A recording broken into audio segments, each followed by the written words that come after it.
సెషన్కు స్వాగతం. ఈ సెషన్లో స్క్రేపింగ్ ఫ్లాట్ సర్ఫేస్ మరియు ఫాల్స్ రబ్బింగ్ని ఎలా అవాయిడ్ చేయాలనే దాని గురించి తెలుసుకుందాం. సెషన్ ప్రారంభిద్దాం. సెషన్ యొక్క లక్ష్యాలను చూద్దాం.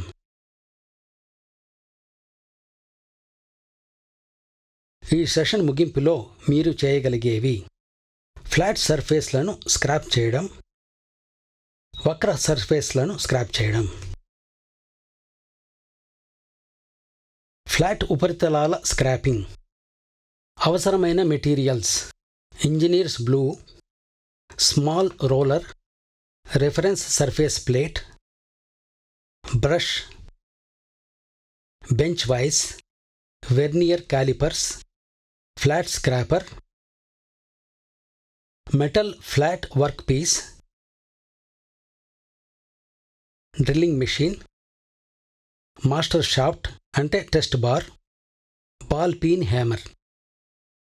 బ్లూ మ్యాథ్ని చెక్ చేసిన తర్వాత స్క్రాప్ చేయడానికి వీలుగా ఉండేలా వర్క్ పీస్ని ఉంచాలి. మొదటి సెట్ హై స్పాట్ను తొలగించడం. స్పాటింగ్ ఇంక్ ద్వారా హైలైట్ చేయబడిన ప్రాంతాలను మాత్రమే స్క్రాప్ చేయాలి. సమాంతర లైన్లలో స్క్రాప్ చేయాలి. సరళ సమాంతర లైన్ల వరుసలో సిరావేసిన ఎత్తుగా ఉన్న స్పాట్స్ ప్రాంతాలను మాత్రమే తీసివేయాలి. రెండవ స్క్రాపింగ్ పాస్. ముందరి స్టెప్ను మళ్లీ చేయాలి, కానీ ముందరి లైన్లకు లంబ కోణంలో. వర్క్ పీస్ను శుభ్రం చేయాలి. వర్క్ పీస్ను బ్రష్తో శుభ్రం చేసి ఆపై గుడ్డతో తుడవాలి. దశలను మళ్లీ చేస్తూ ఉండాలి. మొత్తం వర్క్ పీస్ ఫ్లాట్ అయ్యి సిద్ధంగా ఉండే వరకు దశలను మళ్లీ చేస్తూ ఉండాలి. క్లీనింగ్ మరియు భద్రపరచడం. స్క్రాప్ చేసిన సర్ఫేస్లను మృదువైన గుడ్డతో తుడవాలి. పల్చగా ఒక పొర నూనెను పూయాలి. మూల్యాంకనం కోసం దానిని భద్రపరచాలి. వక్ర సర్ఫేస్లను స్క్రాప్ చేయడం. ఇప్పుడు వక్ర సర్ఫేస్లను స్క్రాప్ చేసే విధానాన్ని చూద్దాం. ముడి పదార్థం సైజు పొడవు 90 మిల్లీమీటర్లు, వెడల్పు 48 మిల్లీమీటర్లు, మందం 18 మిల్లీమీటర్లు ఉండేలా చెక్ చేయాలి. వక్ర సర్ఫేస్లను స్క్రాప్ చేయడం. మార్కింగ్ మీడియాను అప్లై చేయాలి.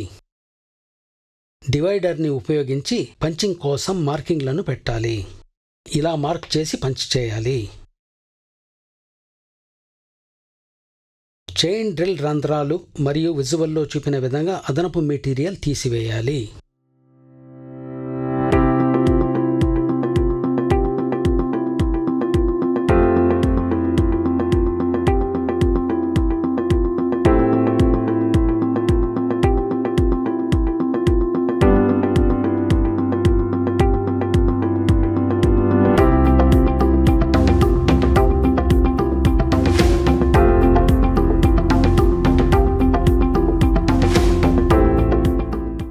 వెబ్ చిజిల్ మరియు బాల్ పిన్ హ్యామర్ని ఉపయోగించి చైన్ డ్రిల్లింగ్ హోల్స్ చేసిన భాగాన్ని కట్ చేసి తీసివేయాలి.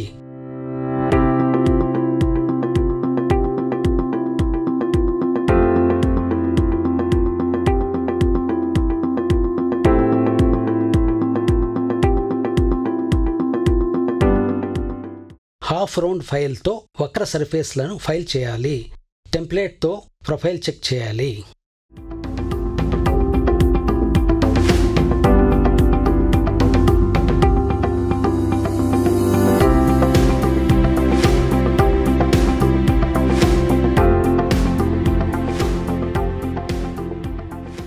టెస్ట్ బార్ స్తూపాకార ఉపరితలపు ఒక చివరన ప్రషియన్ బ్లూ యొక్క పలుచని కోటును అప్లై చేయాలి. Prussian blue applied test bar మీద జాబ్ వక్ర సర్ఫేస్ ఉంచి ముందుకు వెనుకకు తిప్పాలి.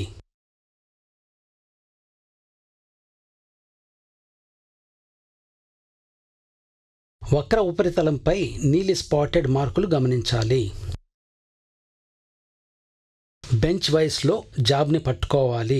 హాఫ్ రౌండ్ స్క్రాపర్ ఉపయోగించి వక్ర ప్రొఫైల్ ఉపరితలంపై ఉన్న ఎత్తైన స్పాటెడ్ మార్కులను స్క్రాప్ చేసి తొలగించాలి. బ్రష్తో ఉపరితలాన్ని శుభ్రం చేసి బర్స్ తొలగించడానికి స్క్రాప్ చేసిన ఉపరితలాన్ని మృదువైన గుడ్డతో తుడవాలి. మళ్ళీ టెస్ట్ బార్పై ప్రెషన్ బ్లూను అప్లై చేసి టెస్ట్ బార్ మీద పంపు తిరిగిన స్క్రాప్ సర్ఫేస్ను ఉంచి ముందుకు వెనుకకు తిప్పాలి. జాబ్ మొత్తం వక్ర సర్ఫేస్పై నీలి స్పాటెడ్ మార్కులు వ్యాపించే వరకు స్క్రాపింగ్ పనిని మళ్లీ చేయాలి.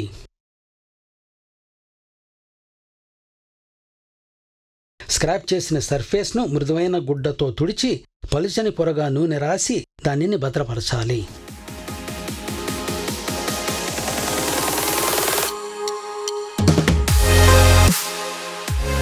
గుర్తు చేసుకుందాం మనం నేర్చుకున్న విషయాలు.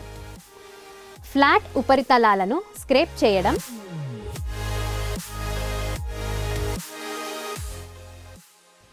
వక్ర ఉపరితలాలను స్క్రేప్ చేయడం,